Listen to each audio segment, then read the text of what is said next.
Spring 2023 is here, and it brings with it a ridiculous amount of sequels. Demon Slayer is back, giving us more movie-grade animation and TV package, Tokikaku Kawaii returns to give us even more diabetes, and Dr. Stone is going to invent even more technology based on my high school science class. Hoji and Kage finally come back to become the highest ranked kings, and the ancient Magus bride is getting a second season after 5 years. But of course, I can't forget the most requested sequel of all time, In Another World with My Smartphone Season 2. Let's get into it. From Aka Akasaka, the author of Kaguya-sama, Oshi no Ko takes a harsh look at Japan's entertainment industry, from idols to actors, from reality TV to stage plays. The show exposes the entertainment industry for what it is, a ruthless world of hard work, cynical marketing, and a ton of PR. It also explores themes of social media and mental health in a world where celebrities are judged on everything the public sees. It does have an unconventional start, with our protagonists being reincarnated into the bodies of the children of an idol. Yeah, look, don't question it, it's a plot device. The show is made by Doga Kobo, the studio behind Shikimori-san and My Senpai is Annoying, so we can expect pretty good animation. The biggest draw of the voice cast is Rie Takahashi, who voices Ai Hoshino, the idol mentioned earlier. She also voices Megumin in KonoSuba, which is the perfect segue into the KonoSuba spin-off, which follows our favorite explosion magic user in a backstory anime full of chunis. It looks like it'll be full of the same humor as the original KonoSuba, and it's always welcome to see more massive, high-quality explosions. Fingers crossed the animation quality will remain just as high as the main series, given that Studio Drive will also be adapting KonoSuba Season 3 further down the road. Meanwhile, MAPPA has finished their collection quest of Shonen Jump's Hell trio by bringing us Jigokuraku, or Hell's Paradise. An unkillable ninja on death row is recruited into searching for an elixir of life on a mysteriously beautiful island where he'll have to fight other death row inmates just to get the chance to search for said elixir.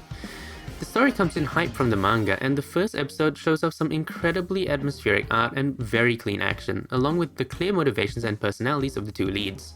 I'm looking forward to seeing the rest of the show, especially with some of the more outlandish character designs in the manga.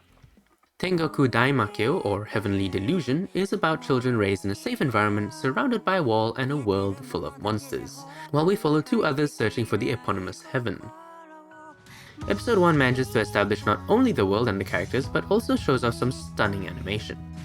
You can clearly see production IG bring their A-game here. The background art style is reminiscent of Chainsaw Man, and their use of 3D environments is starting to rival Ufotable. Between this, Jigokuraku, and Demon Slayer, action anime fans are going to be eating good this season. The only issue is that this show is on Disney Plus for worldwide audiences, so good luck with that. Fellas, we need new ideas for new animes. What should we do? Spin a wheel? Brilliant. Elf? Yep. We love Elf, yes. Shrine Maiden? Very good. Very thematic. Otaku? Ooh. Edomae Elf is a comedy about a shrine elf who's an otaku. Yep. It looks to be pretty funny actually, with a teenage shrine maiden having to cater to the 600-plus-year-old otaku elf. All the elf wants to do is stay in and play video games and watch anime, and our new shrine maiden desperately wants to get her out and about. The comedy in episode 1 was top tier, and the animation was surprisingly high quality. I personally think this is going to be a sleeper comedy this season, so check it out if you have time. Sticking with the gaming theme, we have My Love Story with Yamada-kun at level 999. Have you ever gotten into a game because your partner was playing it, only for your partner to then fall in love with someone else in that game and break up with you? Well, that's what happens to Akane, a clueless gamer girl who falls in love with a pro gamer after her less than ideal breakup. The show has a hilarious and very relatable MC in Akane, and she's played by Inasi Minori, the voice behind Rem and Itsuki. The show itself is animated by Madhouse, which has made shows like Hunter x Hunter and One Punch Man Season 1. For some reason, they decided to give tons of budget to Ikemen here, putting a plaster on Akane's foot. I mean, look at how clean that animation is. The MC is also at college age, which means far less ridiculous high school hijinks and a more mature view on relationships. Hopefully.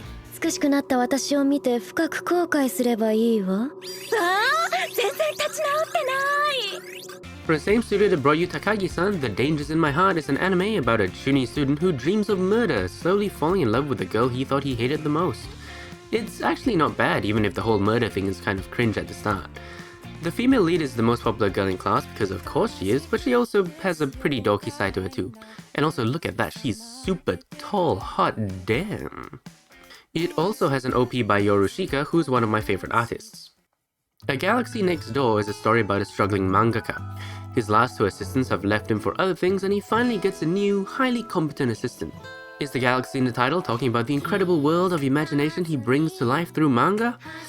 No, turns out his new assistant is an alien princess, and after accidentally touching her thorn, he's locked into a vow to live together forever, effectively marriage. Seeing as she doesn't want her marriage to be an accident, she proposes they move in and start romancing each other. If the trailers are anything to go by, it'll be filled with cute moments of the pair falling in love with each other, with a hint of actual manga drawing here and there. 岩倉美津美、15歳。今日から東京の高校生です。 Another very interesting rom-com looks to be Skip and Loafer. Small-town Mitsumi moves to the big city with grand ambitions ahead of her. She gets lost on her way to school on day one, but a kind-hearted, laid-back, and very handsome Sosuke helps her get to school on time for the opening ceremony. There's plenty more fun in the opening episode alone, but I won't spoil it for you. The animation is super clean and has an almost rustic feel to it, and the music is just perfect. I know manga readers were really looking forward to the adaptation, and while I haven't read the manga, I don't think they're going to be disappointed with the quality of this anime. Another hyped manga adaptation is My Home Hero. The show starts with the father murdering his daughter's boyfriend, and it only gets more intense from there. Tetsuo Tosu, a completely ordinary salaryman, kills for the first time after seeing his daughter physically abused and hearing her boyfriend drunk, threatening to kill her. Tetsuo quite literally has to get away with murder, but instead of the police on his case is the Yakuza, who will stop at nothing to find the truth. My Home Hero is a story about a parent's love and the lengths they'd go to protect their child, but it's also an intense roller coaster that leaves you on the edge of your seat right up until the very end. Each twist and turn sends the MC spiraling further down the rabbit hole, and every time you think you can take a breath, something else happens to push him further down. Having read the manga, it's a hard recommendation from me if you enjoy drama or murder mysteries. Suspense doesn't even begin to describe it. Okay, it's the moment you've all been waiting for. It's Isekai time! We have I've got a cheat skill in another world and became unrivaled in the real world too, summoned to another world for a second time, the Aristocrat's otherworldly adventure serving gods who go too far, Kamikatsu working for God in a godless world, my one-hit kill sister, the reason why Raelina ended up in the Duke's mansion, and of course, Season 2 of In Another World with my smartphone.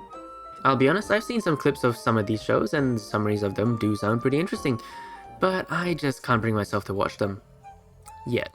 Ask me in about 6 weeks and I'll probably have an opinion on 2/3 of them. What shows are you guys looking forward to this season? Let me know down in the comments. And if you enjoyed the content and want to see more, hit that like and subscribe button. I'm still not used to that. Alright, bye!